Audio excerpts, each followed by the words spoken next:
The 2003 Louisiana gubernatorial election shows the analytical framework of race and culture at play together in Southern politics. With incumbent Governor Mike Foster ineligible for a third term, the field of candidates to replace Foster was wide open. Of the 18 candidates who ran, the favorites early on were Democrats Lieutenant Governor Kathleen Babineau Blanco, Attorney General Richard Ayoub, and populist ex-Congressman Buddy Leach. On the Republican side, early favorites were Rhodes Scholar and first-time candidate Bobby Jindal and Brigadier General Hunt Downer from Houma. Unlike previous Louisiana gubernatorial elections, the 2003 election was notable due to the lack of corruption and negativity than previous elections, and offered a chance for the first real positive election for Louisiana. Past candidates for governor had included Ku Klux Klan leader David Duke, the populist kingfish Huey Long and his mentally committed brother Earl, and the incarcerated Edwin Edwards. The primary, which in Louisiana consists of all candidates from all parties running against each other, saw some surprising results. First, Bobby Jindal received 33% of the vote, which showed that many of the voters put his conservative cultural views ahead of his race. Captured most of the conservative voters, the ones people assumed would have the most hard time voting for a dark-skinned candidate, said John McGinnis in a 2003 article. Second, Blanco was able to make the runoff, beating other heavily favored Democrats Ayoub and Leach, who split support from their Democratic bases in northern Louisiana.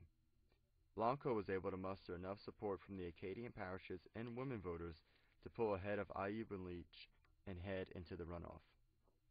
The runoff for governor was unique in its own way. The streak of male white governors in Louisiana would end with either a woman or an Indian American. As the runoff campaign continued through the month of October 2003, Bobby Jindal gained momentum. As the state continued to trend more conservatively through the 21st century, Jindal received unprecedented endorsements that seemed like he would win the November 15th runoff election by a favorable margin. Jindal received endorsements of the Times-Picayune, the largest newspaper in Louisiana, New Orleans Mayor Ray Nagin, who was an African-American and a Democrat, and Governor Mike Foster. However, Blanco was not giving up without a fight. She campaigned hard on her clean record and no involvement with former corrupt government officials. She also touted her achievement as lieutenant governor, who oversees the Louisiana Tourism Department. Also, she tried to appeal to conservative voters in rural areas of the state by stressing her roots as a Louisianian, even putting her maiden name Babineau on campaign signs. Although the campaign was relatively clean, her biggest blow to the Jindal campaign was a series of negative ads attacking Jindal's record as head of the state's Health and Hospitals Department. In response, Jindal declined to respond to Blanco's ad, trying to also avoid running a negative campaign.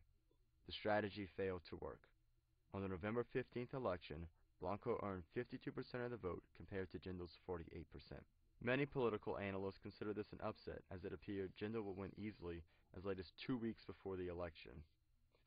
Further analysis of the 2003 gubernatorial election in Louisiana shows that race had a major part in Jindal's defeat. A study by Richard Skinner and Philip Klinkner shows that the white voters in northern Louisiana who had supported Ku Klux Klan leader David Duke in the 1991 election also supported Blanco in the 2003 election. The study also shows that Blanco was able to get more votes in areas that had supported Duke in his 1991 run for governor than any other previous Democratic candidate. Blanco averaged up to 10 percentage points better than Mary Landrieu in 2002 in parishes that had voted for David Duke in 1991. Although minority candidates had run for statewide office in past elections, Jindal was special because he shared the ideology of the majority of Louisiana voters. It seems that the racial divisions in Louisiana are really about race and not merely a surrogate for the ideological differences that often separate whites and blacks, said Skinner and Klickner. The racial issues in the election also affected the cultural issues in the election. Blanco positioned herself as a fellow Louisianian with deep roots in the state. She emphasized her right background and know-how of how politics in Louisiana works.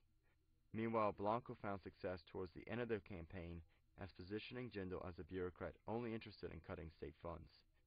This strategy worked well for Blanco, who won the Acadian parishes by a landslide in the runoff. Political scientists attribute this to the fact that rural voters were more comfortable voting with the more familiar candidate, the fellow Cajun who shared